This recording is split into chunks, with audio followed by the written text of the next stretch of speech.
Welcome to TMZ Live. The Nolan Wells case has been, so difficult for police because they don't have witnesses, or at least none that have publicly come forward to talk about what they saw that day on Horn Island. We have now obtained a video that may open the door to several more witnesses, because if this is indeed Nolan Wells, it may be the last image of him from July 4th on Horn Island. So this video shot by someone who was there that day, obviously, and they're panning across the scene with all the boats and all the people partying. And in the middle there is a young man who is black, who is wearing trunks that are very similar, in fact, seem to match the color of the trunks that we know Nolan was wearing when he went out to Horn Island with his friends. We've all seen that photo of him sitting with the friends, and he is wearing the same colored blue trunks. So this person who shot this video, obviously, like most people, I think, who are on Horn Island, going through their photos and their videos to see if there's anything, and they saw that image. Now, unfortunately, the individual there who's bending over on the back of a boat does not stand up at a point where we get to see his face. But the person who shot this thought this might be something, and because it was shot at a time before the last known time, up to this point, what we've heard was that Nolan's friends left the island at 4:30, and that's the last that anyone has said that they remember seeing him, that they've at least talked about. This video is shot before that, right, so it is interesting. Around 2:45-ish. Right. And I think a couple things to note in this video. One, I think when people thought about them going and partying on this island, you kind of thought like a sandbar, maybe like knee deep in the water. If you look at all the people that are in the water, they're like, the water is coming up above their shoulders. So we know that it was very much a high tide out there. Notable because people are saying he drowned, and you would be swimming. It's deep enough that right. You can swim there. It's not like you're just standing in ankle deep water or anything. Yes. Right. Also, it appears, if this is in fact Nolan and he is on the friend's boat, it looks like there's adults on the boat, which also paints a different picture. You are imagining originally there's just these teenagers, they're going out there and partying, but you would assume if there's adults there, maybe it's a little bit more controlled. There's supervision. I mean, what we've come to learn is that there's so many people who are out there, especially on 4th of July. It's not just kids. Yeah. There's a lot of adults. And if it's Nolan, and by the way, the person who shot this video did go to police last week, gave them a copy of this. We've confirmed that with police. They're aware of the video. I would presume, we don't know whether they've determined if it's Nolan. Mm-hmm. I would presume they're certainly trying to figure that out. But especially because of the timing of it. And then if it is him, all the other witnesses you now know you have. There's also the name of the boat. There's so many more clues that would be opened up here if it is indeed Nolan. So we have reached out to the Sheriff's Department to find out what they know about this, if it is Nolan. I have not heard anything back from them. I know they are in the middle of an investigation right now. There's supposed to be a grand jury that's convened to investigate this, so they're knee-deep in this. But the fact that this happened so this video is about 2:30 on July 4th. We were also thinking about whatever happened to Nolan, did it happen on July 4th, or did it happen on July 5th? Because we've spoken to people who say that it is not uncommon for people to stay there overnight. Yeah. And since Nolan's friends left, we don't know if Nolan actually stayed there overnight with someone else. We have been talking about how this island, there's no stores, there's nothing on there. There's no infrastructure whatsoever. No infrastructure at all. And so you would wonder, do people actually stay here? And we were told that, yes, it is very common, especially on holiday weekends, where you can go out, you bring out your boat, you maybe pitch a tent on the island, you could stay there, or on the boat if people have beds on the boat. So it's very possible that he stayed behind and maybe joined someone else's boat or wanted to camp with somebody. Yeah, so again, for the timeline, you just don't know when whatever happened to Nolan happened. Jackson, you spoke to someone with the Cajun Navy, the Brian Trasher, VP of the Cajun Navy, about what he was involved in the search for Nolan's body. here's a little bit of what he said to you, because this is really interesting as far as when whatever happened to Nolan actually happened, and he found some clues during the search. Did you see any visible injuries or anything that you can speak to at that distance? Normally, when a body's been floating, you know, you'll see some bloating and whatnot. He wasn't in the water that long. The water temperature was high. He has a low body mass index, so both of those factors together, the body did not seem at that height to be disproportionate to the way it should look. Was there anything about the location, how close to shore, how far from the shore when he was last seen, that struck you as unusual? It seems like what happened was he was carried north, which indicates to me that he might have got caught in a rip current, and it carried him north. And then as the tide slacked and the current changed back to a southward heading, it carried him right back to the beach. The only thing that really stood out to me that I was not expecting is that he washed up very, very close to the last spot where he was seen alive. So it changes the fact that he says, at least from his initial just seeing this as he's flying over the search area and seeing Nolan's body, that it appears that his body wasn't in the water that long. Right. That's what makes you wonder again, like when this happened. When did he die? Was it July 4th, like we'd been thinking, or maybe it was on the next day? You know, something else he mentions in that interview is that, you know, they got a tip that when he got missing, right, when he went missing from the JCSO, the day after he was reported missing, he was like, there's so much time has already passed since they called him in that's when he started to worry. You know, again, he's flying a couple 100 feet over where he claims they found the body. It's not confirmed that it is him, because according to him, you know, this was before Nolan they had is said laying down, face down in the sand, but he said that the shorts match the description of the missing person in question. And the police did then later confirm. This was initial when he saw that the police confirmed it was Nolan's body. So this is all very interesting, and we just found out that that Ben Crump, the attorney for the family, says that they're going to be announcing tomorrow the results of their independent autopsy. This is not the one that the Sheriff's Department and the medical examiner there is doing, but the family at least has some initial results that they'll be announcing tomorrow. Hey, it's Maya Lamise from South Carolina, and my take on the Nolan Wells case is that it just brings a lot of questions, that video, because it's showing us that there were adults there. And if there were adults there, why would you be okay with leaving a child? Well, he's 18, but leaving somebody there overnight with no cell phone. You didn't get in contact with his parents to let them know that he was staying. It just brings up so many more questions. And like the guy who flew out that y'all just shown, he said that Nolan Wells' body was found close to where they were initially partying at. It just brings up so many more questions. So I'm excited to see what this new autopsy brings, because that video shows us nothing besides the fact that we knew he was there and we knew he was with his friends. Now we know adults was there, which means no more questions need to be asked, because why weren't y'all being adults? Why would y'all leave him? Yeah, I mean, we can't say what happened. Again, that video is around 2:30 that day. What happened after that? And when it happened to Nolan, those are the big questions that police still trying to find some answers.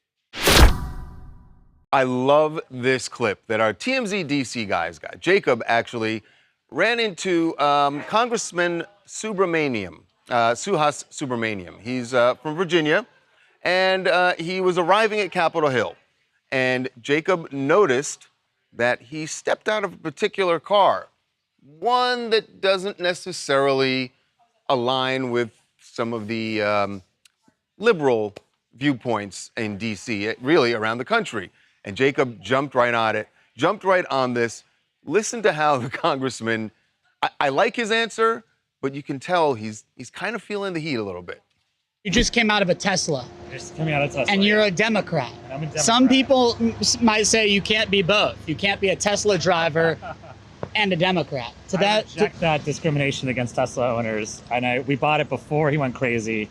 And so I don't have the the placard that says I bought this before I went crazy, but it's on my to-do list. But a lot of people gave it back. They said, no, Elon Musk, you're too crazy. I'm doing it out of protest. I've never heard of anyone giving it back, but... Oh, I can assure you it's happened. Really? Okay. Yes, we covered it. I like my Tesla, and I paid it off, and I don't think that we should necessarily have to give it back, but we can still fight Elon Musk's policies. So you could be a lib and a Tesla driver. I think so. And people who are giving it back, they're just nuts. They're not nuts. No, it's totally their prerogative, and I respect them for that. But yeah, I mean, I don't make a lot of money here. I already paid it off. It's expensive to buy a new car. Good answer. No, good answer. So just being real. I love this so much because Jacob holding his feet to the fire. Right, hold his feet to the fire, and it really has become a thing. Like, we see people, that placard he was talking about. Sure, there's bumper I see stickers. people in LA all the time with the things like, I bought this before he went crazy. Well, the transformation's so complete. We've lived in LA, and it used to be the car of choice. It was showing your liberal bona fides of driving an electric car when everyone was in gas guzzlers. It is now the best-selling car. It still is the best-selling car in California. Very liberal, a very blue state. His answer was perfect, though. Congressmen don't make a lot of money. Their salaries are not very high. He paid it off. He's not going to just turn it over and start driving a Kia or something. He likes his Tesla. They're very reliable, and he's going to keep driving it. But it is now this lightning rod. I think by the time the Cybertruck came out, it was already, if you bought one of those, you were showing who you were, and you were aligned with Elon of today. But back then, it wasn't like that. It's probably more of a thing in California. Big thing in California. It's probably not as big back east. I don't know. I don't think Teslas are as big outside of California. They were huge here. They were the Prius of their day after Priuses were all off the road. So it is interesting to see that transformation. Now the bumper sticker does a lot of work in my neighborhood. I see him all the time. I love the congressman said, he goes, I'm not going to stand for this discrimination against Tesla owners. It's really good. Hi, my name is Miranda, and I'm from Charlotte, North Carolina. I do agree that it's okay to own a Tesla as a Democrat, but I also believe that it's a complete contradiction as to what you want to represent as a Democrat. You can't be against Elon Musk, his greed, and his political involvement and still want to put money into his pockets, even if it's not buying the car, it's purchasing parts. So, and then as well as representing his brand. But it does help the environment, right? I mean, and there's other cars that help the environment. Okay, all right. Coming up. Today is a big day, a huge day for the singer David and for the LA County prosecutors because his preliminary hearing started this morning. The family decided to look at the evidence. There was also an audible gasp in the courtroom when they showed the photos. Sure. Be right back. Today is a big day, a huge day for the singer David and for the LA County prosecutors because his preliminary hearing started this morning. This is going to be the prosecutors' attempt to prove that David should stand trial for the murder of Celeste Rivas. And it started in a very gruesome manner. Celeste's family, of course, was all there in the courtroom. David was there. And he was, by the way, there was a motion filed by his attorneys. They did not want him to be handcuffed in court. Obviously, they always feel like that's a bad look for the client. The judge did rule on this before the hearing started. And ruled that the handcuffs will come off, but the handcuffs on his feet, or shackles, I guess you would call them, would remain on. So he's seated and watching the proceedings, no handcuffs, but still on his feet. So to the proceedings, which as it started, the prosecutors, I feel like they went big here, right? And they rolled out the biggest photos, evidence, the biggest piece of evidence they have, which is Celeste's remains. Now, as I mentioned, Celeste's family is sitting in the courtroom. Yes. There was a warning issued, and we should say, obviously, there are no cameras in court for this preliminary hearing, but we have producers in there. Yes, so basically the prosecutors turn to the family and say, this might be a time that you could look away from what we're about to show. The family decided to look at the evidence. There was also an audible gasp in the courtroom when they showed the photos. Sure. So they showed detailed photos of So they showed multiple remains. photos of the body in a trash bag covered with insects and flies, apparently. But yes, according to people inside the courtroom, it was very, very graphic. Right, Yes. and they also showed what was left of her torso. Was her head also shown? Don't know about the head, but I do know that the body parts were cut up like we know, and you can see several body parts in the They photos. showed her finger that had the tattoo. The tattoo tattoo on it, yeah, which was partly how they were able to identify. That's so interesting that the family decided they were going to look at it and not look away when they were given that warning. The last hearing they did leave earlier. They were supposed to give a press conference and they decided not to. So they have been going through grief and dealing with all this. Not sure what led to their decision today, though. To look at it. Well, this is, as we said, this is expected to go on for at least a couple more days, and we will see. You know, the prosecutors have said that they have a mountain of evidence. They've written about it, but now they will have to show it. And you know, the one thing that is still the one loophole is, as far as what they presented, we don't know if they have evidence that David actually, how he murdered her when she got to his house. Correct. A little over a year ago. Correct. Hi, Ashay from Houston. I personally feel like he showed who he was from the beginning to the end. Very selfish, very controlling. He put his needs and his wants and his desires above her life. He felt like he was funding her life. He felt like taking her on tour, probably was showing her things she never seen before. And when he seen that he couldn't control her, she wasn't naive, she wasn't able to be manipulated. Again, he put his needs, his desires over her life. And that's just very unfortunate. Yeah, that is what prosecutors have laid out. And they say they have a lot of text messages that show exactly that, that dynamic in their relationship. So that is certainly some of what we expect to be presented in court this week. Well, Aaron Rodgers is getting a few things back in order in his life as he gets ready for another, actually his last, he says this is most likely going to be his final NFL season, and surprised everyone yesterday when he posted photos reuniting with his family, or most of his family. We'll get to who was left out in a second. You know that he has been estranged from them for several years now, but posted photos with his mom, with his dad, his brother Luke, and some of Luke's kids. So a really heartwarming post. He said a bonding, another week of bonding, because he had done another post with his teammates saying that he was bonding, and then lo and behold, here he is with his family. This seems wonderful. Yeah. But I can't help but notice that the one person who's not there from the family is his brother Jordan. Right. Which is really how this all started when Jordan was on The Bachelor. Yeah. And remember that, Charles? So he was one of the finalists on The Bachelorette, and you know how they do those hometown visits? Well, they go to Aaron's home in California, and they left the place setting open for him. This was really awkward. Yeah. So Aaron talked about this in the documentary he did for the Netflix documentary. Talked about the moment. Definitely awkward. At times, when you have some dysfunction or some separation in your family life, you have to kind of reparent yourself and give yourself what you didn't get or wanted to hear more of when you were a kid. And I think for me, I just wanted to hear, I'm proud of you. They go on a show and leave 2 empty chairs. They all agreed this was like a good thing to do, to leave 2 empty chairs at a stupid dating show that my brother just went on to get famous. His words, not mine. That he ended up winning, but like a dinner that was during the season, I was never asked to go to, not that I would have gone. So that was then. Yeah. Clearly he still was not feeling great about it. Right. But kind of surprising. And maybe he still doesn't feel great about the Jordan part because Jordan's not part of this reunion. Right. That's what we don't know. Was there some other explanation for Jordan's absence, or is he, hey, I'm cool with everybody except you, Jordan, because you're the one I really had the problems with? The bottom line, I think, Charles, is the issues, they predated the show. The show is when it became public. Right. But he has talked about not being happy with the way his parents were. They were very strict growing up. They were religious. He didn't agree with the church. So there was a whole bunch of issues that go back decades. So maybe this is because it's going to be his final season.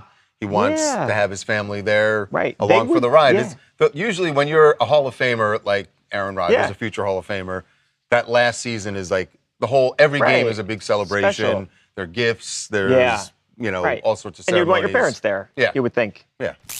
Hi, my name is Grace Ordonez from Rhode Island. When it comes to this situation with Aaron, it seems like he's always in controversy, kind of like controversy and him go hand in hand. It's like at this point, it seems like he's part of his personal brand. Yeah, I don't know if that's his intent, but he's just a very offbeat, outspoken guy. And yeah, sometimes that leads to controversy. Coming up. We have spoken over the years to Shaq about all sorts of things. He has decided to get into the world of true crime. It's a new show that he is producing for ID. I'm a true crime junkie. I love watching true crime. I want to pay homage to, the fallen soldiers. I want to show respect to the families. Be right back. TMZ's got every freaking thing. Big celebs, big stories, big events. Donnell Rawlings took TMZ DC on a city tour. You know what the irony of this is? A black man takes a white person to the White House. It's TMZ. All right, Mr. Babcock, you had to join me for this because we're about to talk to one of your favorite people. I love this guy. And I know that you are one of his favorite people. We have spoken over the years to Shaq about all sorts of things. We've talked to him about, obviously, about sports. We talked to him about his charity work. Yeah. We've talked to him about his law enforcement work. Yeah.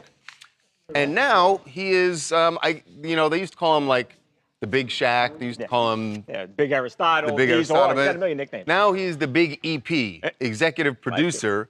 Because he has decided to get into the world of true crime. It's a new show that he is producing for ID. It is called Game Day Murders, and it is a deep dive into some of the most notorious cases involving athletes, in sometimes very tragic fashion. But Shaq has decided to tackle this, and he is joining us right now to talk about his new show. Shaq, welcome back to TMZ Live. Hello, Charles, and hello, Mike with the good hair. Appreciate you guys. How you guys doing? Wow. Hey, Shaq. Usually he's threatening me, I know. Starting with a compliment. I like it. See, you can tell he's got a show to promote. Right. That's why he's complimenting you. What's up, Shaq? So, Shaq, tell us about why did you decide to get into this? I mean, obviously, we've spoken to you about your work in law enforcement. Is that sort of what led you into true crime? Well, no, I'm a true crime junkie.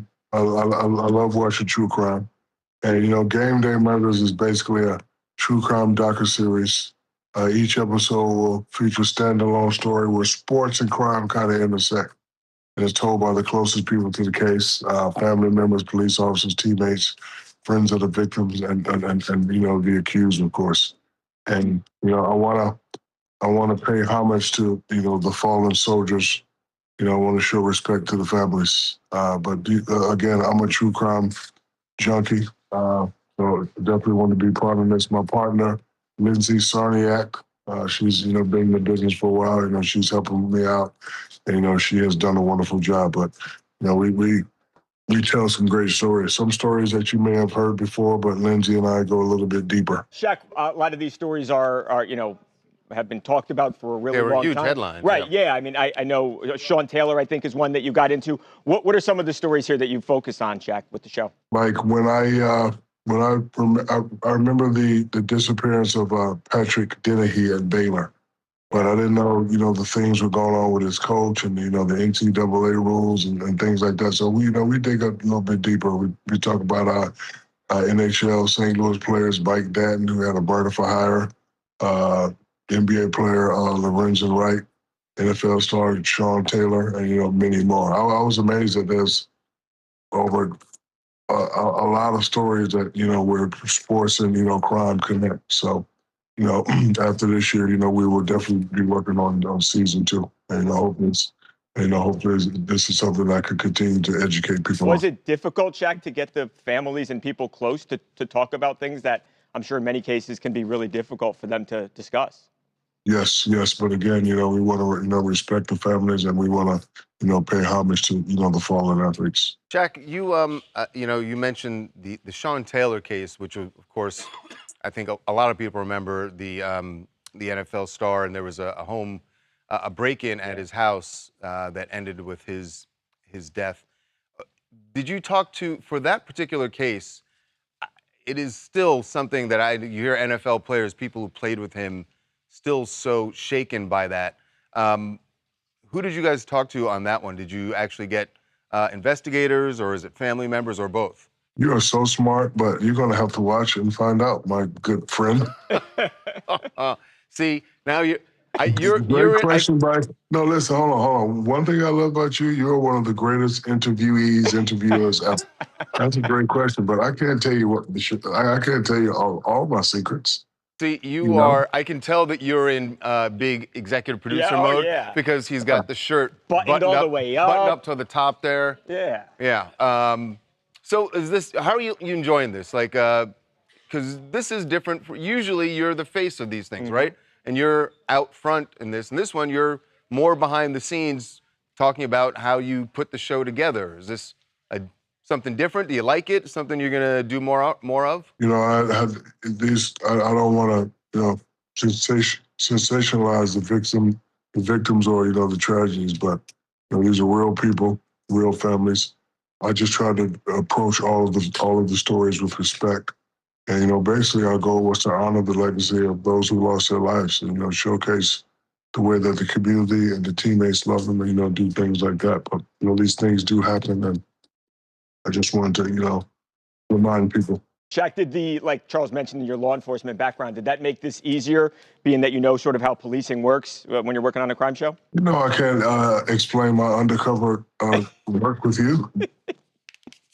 Stop telling people. I wasn't asking for your undercover work. Yeah, but listen, the world doesn't know I'm a cop. You just blew my cover. The world knows. You would be the world's worst undercover detective for anything, Shaq. Anybody see the 7-foot guy just walk in? Nope, didn't see anything. Listen, Shaq, I think this is. You've seen the trailer for this, and it looks really fascinating that you're digging into this. As I was watching it, actually. The one thing I thought, and he's not here because I'll just say it for Harvey, why aren't you producing this show with us? Like what's wrong with us? We've been friends for years. We've been working together for years. What? I wasn't aware that you guys did stuff like this, but I will definitely call you on my next project. All right. It is. I'm going to hold you to that. I'm playing this tape for Harvey because if I didn't ask that question, he would have said, what's the deal? Why isn't Shaq working with us? But looking forward to seeing it when it premieres. On Monday on ID, and then it is available for streaming on HBO Max after that. So, Game Day Murders, Shaq, executive producer, the big EP. Appreciate you being with us, man. Mike, you're not going to tell everybody about your VS contract? My what? Your VS contract. My VS. You have a VS contract? What is that? Yes. Victoria's Secret? Oh my God. Well. No. Vidal Sassoon for that pretty ass hair. Can you get me a deal, Shaq? Can Shaq get you a deal? No, I don't know. You tell me. He's going to call and vouch for me. He's not going to get the hair. There it was. I knew there would be one shot at Mike. I knew there had to be one. Hi, America. My name is Mike Babcock, and what you're seeing is Vidal Sassoon at his finest. Thanks, Shaq. Great to see you, man. Bye, Shaq. All right. All right, thank you. Coming up. Tom Brady as a pro wrestler? Yeah, it actually could happen because TMZ Sports found out that he is in communications with people at the WWE and negotiating some, we don't know what yet, but we know it's going to involve Logan Paul. Be right back. Welcome back to TMZ Live. Tom Brady as a pro wrestler? Yeah, it actually could happen.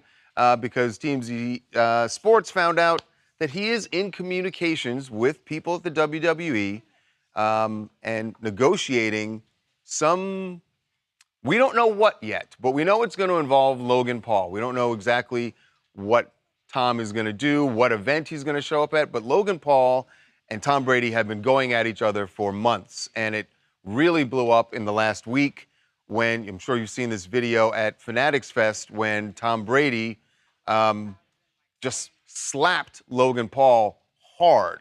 And you had Karl Anthony Towns. Thank God Cat was there, Thank God Karl Anthony Towns was there to jump in and stop this. And then it continued at World Cup at the final on Sunday. They were seated next to each other. I don't know if they were in adjoining boxes or in the same box, but they were both throwing hand signals of a certain nature. And again, Michael Rubin in the middle. Thank Michael God Rubin he in the was middle there. of this. Look, it seems pretty obvious that they're trying to build to something, and now we've confirmed that there are negotiations, and there's a good business reason for Tom Brady to do this. I mean, like you said, Charles, I mean, they've been teasing this up it really started back when they did the whole flag football thing together, and they were, you know, going back and forth. Ari Emanuel is the owner of TKO, who is also a minority owner of the Raiders, which just like Tom Brady is, and TKO obviously owns the UFC as well as WWE. So clearly they know each other well. He's got... So when we say that Tom's in negotiations with the WWE, it's basically could be just him having a conversation with his buddy Ari. Correct. And I mean, of course, the WWE probably would love to have him show up at an event. I don't know how much wrestling he's actually going to do. We looked into it this morning. He's never been to a wrestling event. Right. So it's not exactly like he's a huge WWE fan. As a Tom Brady fan, I don't really know what the hell's going on with him right now. Like, it's like he's having like a midlife crisis That's almost. what people keep saying. Like, why would Tom Brady need this? He doesn't need it, but I get why he would want to do it just as a fun thing. And yes, he's going to get paid handsomely, I'm sure, but he doesn't need the money. It's just a fun chapter. Why not? Because for like sports fans, it's like you see people like, would Michael Jordan ever get in the ring for WWE? He would not. It's a different thing. They're on the same level. They're goats. Like, would Messi get in the ring? No. Probably not. Yeah, it just seems below Tom Brady. And also the other issue I have with it is I know wrestlers aren't insane actors. His acting's terrible. Well, that may be an issue. Is it not terrible? That may be an issue, but it can be fun. You see Karl Anthony Towns was there. He did a wrestling event at Madison Square Garden last weekend. Yeah, but that's what I expect from like these lower level. Not that he's not a he's an NBA champion. He's an NBA champion. Don't say lower level. He's probably a wrestling fan. He probably grew up loving wrestling. Well, and maybe Tom Brady is too. Listen, Andrew Brown from LA, just let this man cook, okay? He's got 7 rings, 2 different teams. He's been doing this his whole career. Let him run this social media game. He's not Jordan. He's not Messi. He's Tom friggin' Brady. He had the greatest roast of all time, cleared Kevin Hart's. He's like Apollo from Rocky, man. It's like, where does the warrior go, Stallion? When there's no battle left to fight, this man's looking for new frontiers, new battles, he's ready for the next chapter. He's like Odysseus. He was on the road for 20 years. He came home. His wife did not wait for him. So he's like, you know Odysseus. Watch me cook. Watch me cook. I am Tom Brady. I am the GOAT of all GOATs. Okay? Wow. Part owner of the Raiders. He should hire you as like his hype man when he goes in the ring. By the way, you know what the difference is? Yeah. Jordan didn't come up in a social media time. Tom Brady has ascended to Neither did Tom Brady. Tom Brady has ascended to GOAT during the time of social media. He understands this is how you build a brand now. Jordan didn't have to do that. Tom Brady is above the WWE. I win. Andrew Tate and his brother Tristan are not going out of the United States, not without a fight, even though we told you they were arrested in Miami over the weekend and they were supposed to be extradited to the UK to face these new charges involving trafficking, sex trafficking, as well as alleged rapes. They have denied all of this, denied all wrongdoing, and now they are going to put up a fight to go back to the UK. We spoke to their lawyer, Joseph McBride, and he said their rights are being violated and that they should not have to go to the UK, where he thinks that this is all a political prosecution, that they're going to be basically brought over there and just thrown in jail. Right. So we have extradition treaties with many countries, the UK, of course, among them. And the whole thing is, in order for them to defeat extradition, they would have to show that the charges against either the UK lacks jurisdiction over them, or in some way their due process rights in this country are going to be violated by that extradition. It's going to be very, very difficult for them to show either of those things. UK, we obviously have a lot of respect for the judicial system. It's based on probable cause, enough evidence to bring to trial. We have a lot of faith they're going to do it right over there. Good luck to the Tate brothers fighting extradition. Their attorney says that that there's no need for this. There is no need for marshals to arrest them on Sunday, on Saturday. He said that they have been perfect as far as their attendance for all their hearings in multiple countries. Said every hearing that they've had in Romania, every hearing that they've had in the UK, they have showed up and they have not skipped anything. So why the need to arrest them and throw them into a jail? he thinks, again, it's a good political. question that I don't know the answer to. It maybe that part may be political, but it doesn't really matter to whether or not they're going to be extradited, whether or not that they could have been handled more gently in this matter. Coming up. What seemed like a completely bizarre move in a custody battle, one we very rarely see. Kimora Lee Simmons in a custody battle over her son. Kimora had filed documents that basically said she wants Tim to have primary custody. It just struck us as bizarre. Be right back. Okay, now we have a bizarre move, and absolutely what seemed like a completely bizarre move in a custody battle, one we very rarely see. Kimora Lee Simmons in a custody battle over her son with her ex, Tim Leisner. And what we saw in these documents was that even though in his request, Tim had said that he wants to have shared custody, Kimora had filed documents that said basically said she wants Tim to have primary custody. It just struck us as bizarre because, to be honest, we just don't see cases where mothers are usually saying, nope, I want my ex to have primary custody of the child. It's usually the other way around if there's some dispute. Well, there's a reason, it turns out, that Kimora filed that. It's not what she meant. And I can only see this as a huge screw up on somebody's part. I don't know who. We thought it was so bizarre. We're in the meeting and we're like, we got to poke around on this. Like, why all of a sudden now does she want? Because we know for a fact from people close to her that she has had custody of this kid ever since their separation. And their son is, what, 11 or 11 12? now. Yeah, 11. Anyways, we are told that this was a huge clerical error. She has no intent to give Tim custody of the kid. Like we said, she's always had custody of the kid since the separation. And he actually still remains locked up. He was involved in some kind of scam. A fraud case or fraud something? case. Yeah. When he was back, I believe, working at Goldman Sachs. Which is the other thing that made it bizarre is like, why is she saying give primary custody to a guy who's still doing time? Locked up, yeah.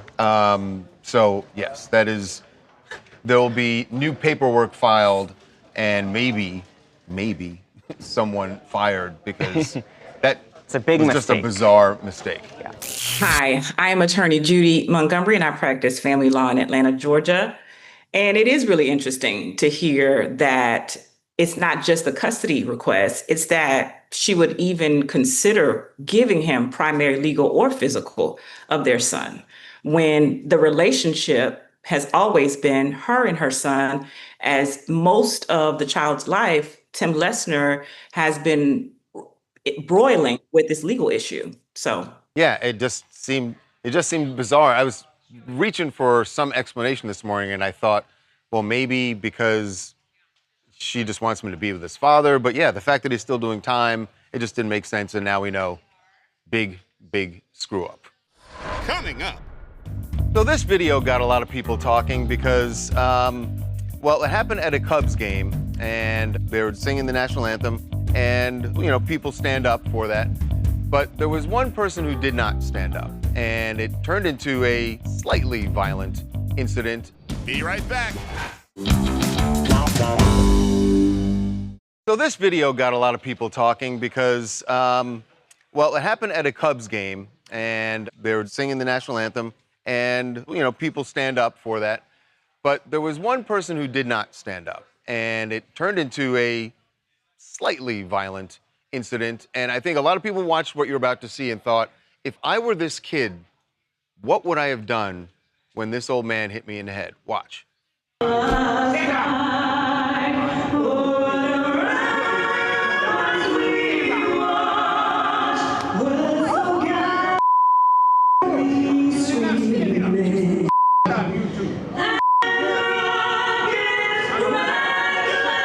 So that sparked, everyone saw this video, became a huge debate. Obviously, there are people who feel like you should stand for the national anthem no matter what. Other people feel like it is your right to decide what you want to do. And also, who gets to put hands on someone over it? We have some answers now because we found out who the guy was who was so upset that the kid was not standing. I say kid, but it seems like he's a young man. Yeah. but why in the world he slapped this guy in the back of the head. Kudos to that kid. He kept his cool. Because if it were me, I think I would have lost my cool. What are you putting your hands on me for? Well, we caught up with Bob Chavez, who was the slapper, and he told us he lost his emotions in the moment because he's a Vietnam veteran. Now, he told the young man beforehand, I'm a vet, would you please stand up? It would mean something to me. And he didn't, so he lost his cool. But here's what's really interesting. He told us what the cameras didn't show after the viral slap is that they actually talked it out. For about 10 minutes, they sat down, they talked. Bob explained to him, I'm a vet. A lot of friends of mine died in the war. This is why it means something to me. The other guy told him, this is why I'm sitting, because this is how I feel about the country right now. The younger guy bought Bob a beer. It was all good. In fact, we talked to the Cubs. The Cubs told us they were ready to eject Bob because you can't put your hands on people. Right. You just can't. But the younger guy said it's all good, and he was allowed to stay. So they talked it out. Wow. So actually a happy ending. A happy, a really great shocked. ending. I'm happy that it was a happy ending. But and I'm glad that they talked and tried to understand each other's perspectives. But yeah, man. Hi, my name is Barry. I'm from Las Vegas. I think what I learned from this story is that communication is the key. What's really unfortunate is that the first instinct was to resort to physical violence as opposed to each man sitting down and actually listening to one another. And I'm glad that it had a happy ending, but this could have been avoided if they had just sat down and listened to one another. Thankfully, it did not get more violent. What else do you guys want to talk about? Hi, this is Ebony from Chicago. About the Tom Brady situation, I thought that it was funny when I first saw the clip because it just looked so fake to me. And now seeing that there's some sort of partnership or announcement, I just felt it was coming. Just because I was like, we're a 7-time, quarterback. I feel like we could have did a better, hit than that. But seeing that is now another business in his bag is just hilarious to me. But yeah, it's nice to see that didn't mean anything, that was probably more than likely fake. That might be the biggest problem with this whole deal is that Tom Brady just isn't a great actor. Even if you watch the slap, you see him sort of, you can tell it's coming. He just like his hand comes out, and then he's gonna have to work on that before he gets in the ring. Coming up. We've seen a lot of video of all the celebrities that were at the World Cup final. We're going to show you this because I think it just highlights how many celebrities were there. So Tom Brady and his son are there, and they get photobombed by Stormy. Be right back. So we've seen a lot of video of all the celebrities that were at the World Cup final. We're going to show you this because I think it just highlights how many celebrities were there. So Tom Brady and his son are there. They take a selfie while they're sitting in their in the luxury box, and they get photobombed by Stormy, Kylie and Travis Scott's daughter, who was there with Travis, even though Kylie was there also with Timothy, but they were in a different box. And there's Stormy just bored out of her gourd going, when is this game going to be over, Dad? I don't know. There's nobody scored. What's happening? It's. I have a feeling that was Michael Rubin's box because we saw it earlier. Tom was there and Logan Paul was there. Travis Scott, we know, is tight with Michael Rubin. I'm guessing that was Michael throwing a huge party for the World Cup. We will see you tomorrow.